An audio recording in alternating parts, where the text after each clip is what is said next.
चला ना बाबूजी। अरे हमारा लौका रे चला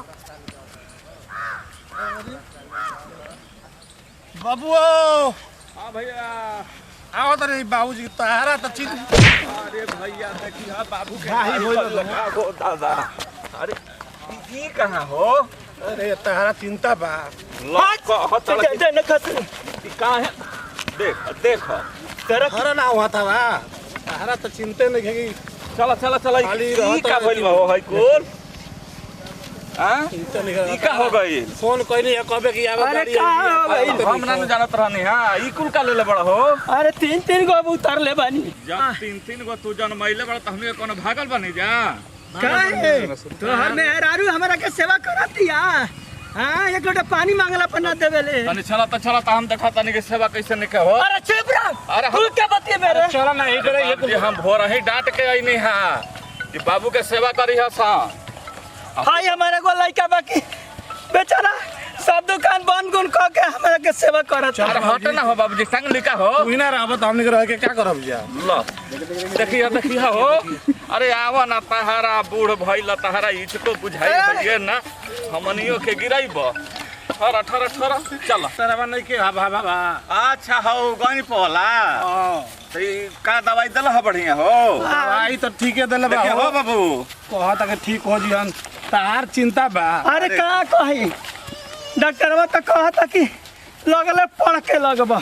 हमारा दही में जाने नहीं खे। अरे हम भाई ने बाबूजी देखो तड़ा के खेत पले हम जाके घूम के आवत तानी वही में घड़रो छोड़ देले बड़ा सन। और छोटका कहां बा? अरे छोटका घरे होई और कहां होई त तू लोग के संभारे ला ना। और खेते कहला रहे कुल बोझा चलो हो बाबू देखिए हो गिरिया जान देखिए आराम से समझा के जइयो सौ कनी के। हां अब आइए बढ़िया खुला थरे आइए। देखिए बाबूजी के इतना माने बूढ़ा हो गला पर जान तड़नो। अरे तू लौकता रे।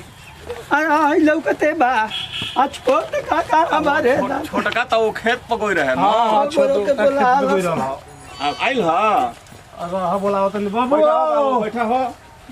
बैठा है जा बैठा आराम कर बाबूजी बैठी तो। अरे बैठा हो देखिए ना तोहरो देह संहार होते नहीं खे अब का बुझा आराम कर तो हिला का संभारो ये बुढ़ारी में तू नहीं के बुझात। ए भैया ई दवाइया तन देखी हो भैया। रहा ना पहले दवाइया समझावे के न बा तोरे खियावे के बा। ना बात सही बात ओहन के समझा दिया ना तब वो जानते बड़ा वो जीता जीती में वो खाना तो बनावते नहीं सन ढंग से अब दवाई खिया में तो। अरे दवाइया 10 सकिया पर खइबो सरे ना हो बाबू बैठा दवाइया तो कुल समझाई नहीं बलन घरवा समझावे के न बा। आराम कर चिंता मत कर बाबूजी बढ़िया से देखैले बढ़िया आगे बड़ी साफे ठीक हो जीवो। तहार 3 गो लइका बड़ा नो। हां तारा के कहू छोड़ले बा। अरे ना तो छोटका कहां बारे? छोटका तो का बुझाता कि छोटके बिना का एथी भइल बोला ना जे बा ओकरा बारे में सोचा जे नइखे ओकरे के बारे में सोचे लागत। केने बाड़ू जा हो? अरे जाम रे केने बाड़ू जा तनी आवा जा। कृष्ण भैया कहाँ भइल बा हो मर्द रे? ई करे में खाली भर दिन बाजल रहत रह जाओ खेत पर पानी चढ़ल बा बुझाता। अरे तार माई के गाड़ी कहो जल्दी आओ जा तनी खेत पर पानी चढ़। चल अरे हम तो छोटका आवत बानी काम खेत खोया पर हो। जल्दी आई हो। अच्छा ठीक बा हम आवत नहीं खेत पर पानी सरिया ले रही है देखत तो देखिए बाबू के बढ़िया ला दवाई वही खिया के यार संगा दिया घरवा बुझल नो। हां ना तो बड़ी लापरवाह हो ली जा बुझल नो घरवा बाड़ू बाबूजी। हां बबुआ तू तो धन बड़ा है हमार बाप। केने बाड़ू जा हो? ए लोग त काम से फुर्सते नहीं कर। अरे बाबू जो घरे खाना खा ले जा तनी ए बाबूजी आई बनी तान लोग ध्यान नहीं के। का हजी आई आओ ना तनी समझ ला दवाई के सखिया खेतों पे जाएगा बबू। कबे से बोलाओ तीन के सुनाते नहीं के का रे चलो सा हम का सुनी देखो हम का सुनी अब है नहीं परवाह ही तरह तो अपने में खाली लड़बे देखा जा बाबूजी को कैसे क्या करेगा। हई देखा जा तब की हली नहीं हल्ला परवाह नहीं के करे के तब की हली दवाई ना खिलू जो बढ़िया ले आई दवाई बढ़िया से करा के इतना पैसा खर्चा होता ए पे ध्यान देवे के भाई कैसे कैसे खियावे के बाद देख ल जा ई ना कि ठेना ठुनी कर लग जा अपने में। अगर वो बताई नहीं ना आया तब आई समझला समझ आई। अरे झगड़वा बादो में कर ले बुसरे दादा। हम बोला तो सामान के मुंह आई में सुना ना हाँ। ना लाल बाबूजी हर दुगो बातों बोलिए तो सहल जाला। ई सही आसान हमार बात सही है सही है दादा बड़ हाड़ू हे भगवान तोहर लोग अरे समझ राम, बढ़िया राम। ले देखो हाँ तो दिन भर हमने के ना समझाए और कोई के समझाए आई दूध थे हमरा से लाल लगे काम नहीं के जाते नहीं फिर की वो सूती ना नहीं खिंजे लड़त अच्छा देखो आई ठीक है हरियर का महिला लड़का जौन बन होई एमे से दूध ठेपी सब कोई देखो एगो हम ही देखी हाँ तो देखा जाए कि जा अच्छा ठीक बात है ये तो बुझाते नहीं तो लोग दवाई समझता हो कि लड़त हो जाए पहले अपन मेहरों के समझाए ठीक ना सुना हो हाँ बोली आई लड़का में ले दूध ठेपी हाँ 3 ठेपी ना 2 ठेपी दू ठेपी 3 ठेपी ना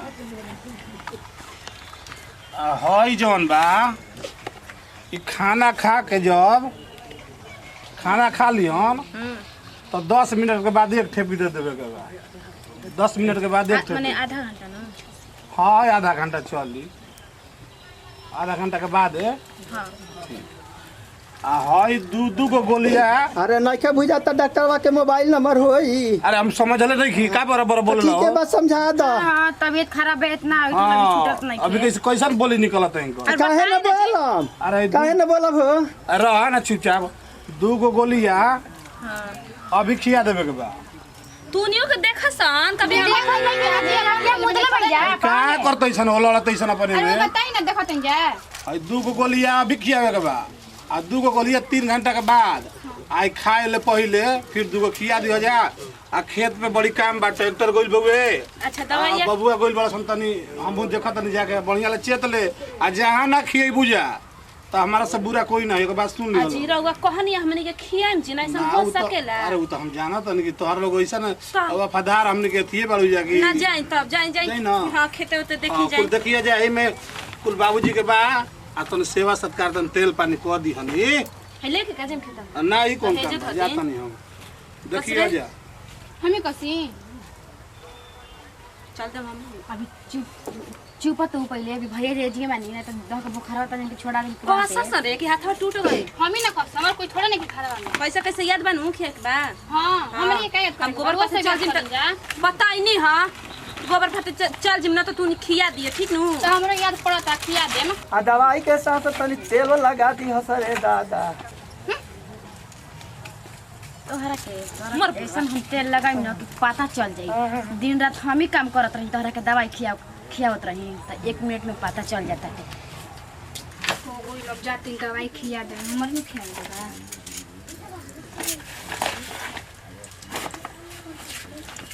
10 बजे के कोई खियाइले बाकी ना हमरे नहीं खियाइले आई है दादा अरे की आवाज रे बाबूजी हाँ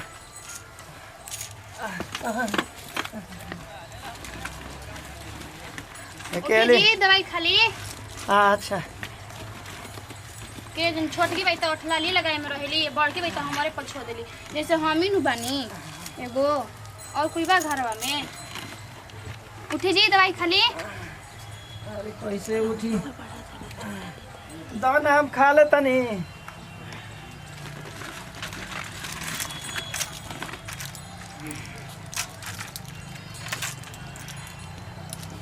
हमारे पर सब कुछ हो के चल जाला कोई के हमार ना जीव आदमी के काम कर कर चप्पल खेलता हाथ दुखाए लगता हमारे पर अरे छोड़ के पनिया ना चल दाना जाती जा। अरे बाद में लड़िया जाए दादा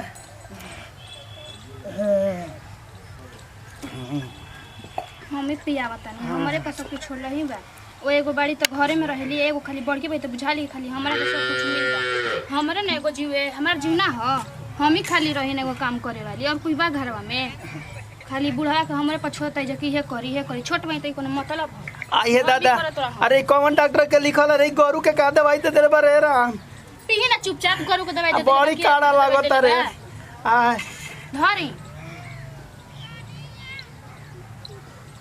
आ बुझाला कि हमारे पास सब कुछ हो के चल जाला बड़की भाई तो घरवे में छोटकी भाई तो अपने साजे ढाज करे में रहत रहेली आ हमनी के मन ना हो कि तनी हमू तनी सजी सहरिया घर में रह खाली हमारे पास सब कुछ हो के आने ओने होखत रहेला ले लो ना ना है ना अब बैठ जा भर दिन असी सबे भी चुप रही दोसर काम नहीं खे चुपचाप सुती ता हम या तनी काम करे आइए दादा ये बूढ़ के घर में कौनो इज्जत नहीं खे सुते चुपचाप अच्छा तो हम जाने बुढ़ाई बुझा कि ना बुढ़ाई बुझा हम देखबे करम सुती अरे आप की सब कैसे रहे? खाए के बाटे ओ हे दादा बूढ़ा के तभी दवाई हम नहीं के खियाइले ए त वहां के आइम ना त सबकर गर्जर हमारे पे वहां के निकाले नी चली पहले दवाई खाइए दादा देखला कैसे सुतल बानी तनको लाज शर्म ना लगेला लाला के बेटा दवाई ध देवला से त खाई के खाली उठी दवाई खा ले जी धरे दवाई खाई अरे ना दादा धरे धरे भाई कोला रे जा धरे आई धरे धरे धरे अरे लगले के का लगले कहते जी चुपचाप खाए के बाद खाई ठीक ना चिल्लाई मत ज्यादा तो जब दवाई खियाते रहे तरो ना खियाई सब जनी बैठे हैं घर में हम खेम धरे आई तो पार पर जमहत बाटे रोज रोज दवाई खियावे हम ना अब ना जा धारे पहले है चिल्लाई मारते ये का हो जाला जी मन को बेटन के बोला के मुंह आइयो दी बेटवा तो सो लाइक के पास ने अरे दादा अरे मुआ दादा अरे तू न जानी के ही खातिर उतर ले भाई का उतरले वाला हमनी के संपत्तिया का के ध देले वाला हरे तरे बोलला बिना खाली पाथुर रहेला अब काले बुझा हमार जान ले बुझा हो ये दादा अभी सारा के सारा गोइठवा वो दे बाटे हम सोचलें कि आज बस सूख जाई तो छुहवा पर रख देती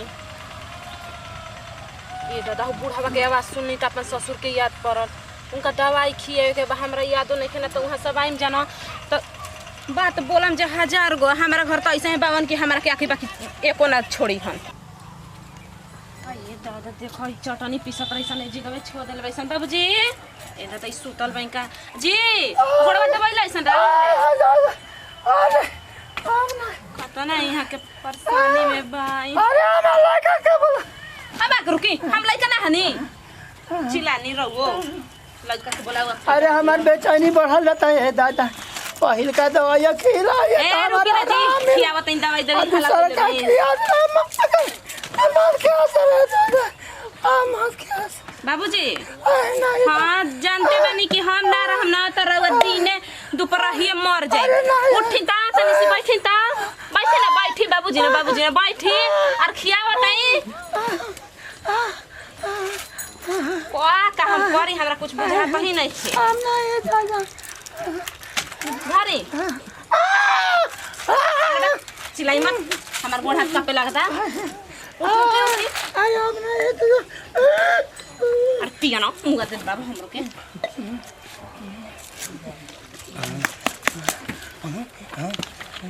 चरखी पका बैठल भाई अरे हालत धरे आ धरे ई कैसे करत है जी ई रामी का होता जी ना एखनी के टाइम टेबल से ना एखनी के दवाई देते ना हिस्सा को जे बिया ना तो बड़की करी माई दादी हमार के बनैले बाड़ी सन छोटकी ए मछली आई हे दादा का तो बुढ़वा के हो गेलो हम का करी गाने बस रे का हो गेल बाबूजी दादा का हो जी बाबूजी के का तो हो गेल का हो गल जी बाबूजी धोन रे ये बात रुकी ना जी का हो गेल जी आई बाबू हम तूनी के कहला ना जे देखो हो के कह के गनी की दवाई दे के सन टाइम पर खियावसन आई हे दादा का हो बाबूजी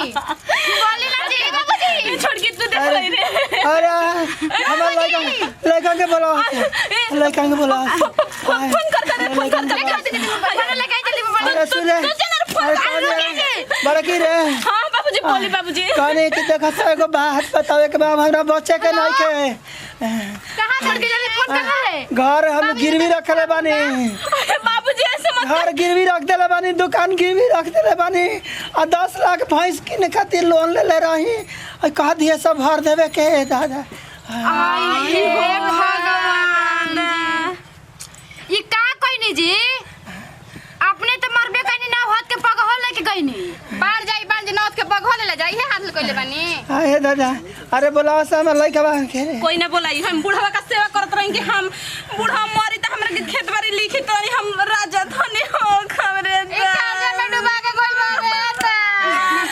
हमर तो सगिया फाटर में रुइया डलवाए के कर दो सब चार धरो लसन फोनवा का मार दा दिना तो हमनी के लाग जाई हो जाता ना।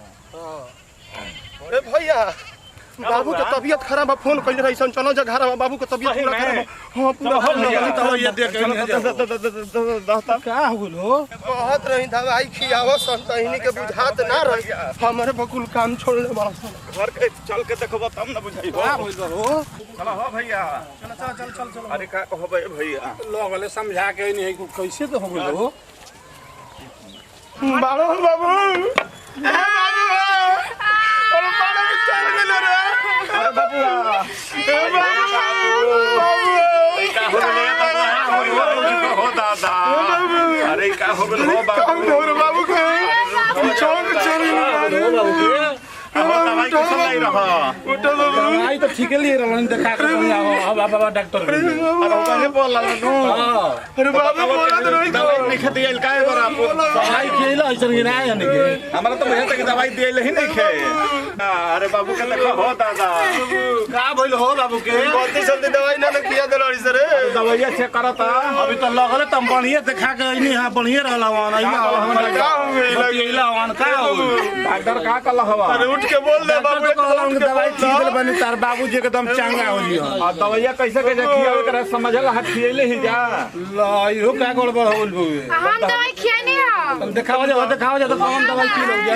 हाय काहे बा आ तू हो अरे होई हाथ ना खाली बउए, आ ही दादा ई तो यही बेरा हाथ में दवाई दियाला हो, ना के हम खेले दवाई ओ ये तो कितना झूठ बोलते नहीं हम बात का हम ना खेले यहाँ पे मरद के गिरिया खा कर देने का भौजी हो अरे उ कहां भी हो, उ कहां बड़की कहां भी है, बड़की कहां आगे अपन घर में बने सुनो तो हो अब का देखो तड़ा, अब सोचा जान अब सोचला में बाना सब गलती दवाई दे के काम तो जहुआ देले बड़ा जा, अब आगे के काम देखो, हो गाड़ी वाड़ी मंगावा बुझाइल नो ले चला बगसा, आई हे बाबू चलो बाबू चिलारी पर चलो, चलो चिलारी पर बबुआ, चलो हला के बोला लग जो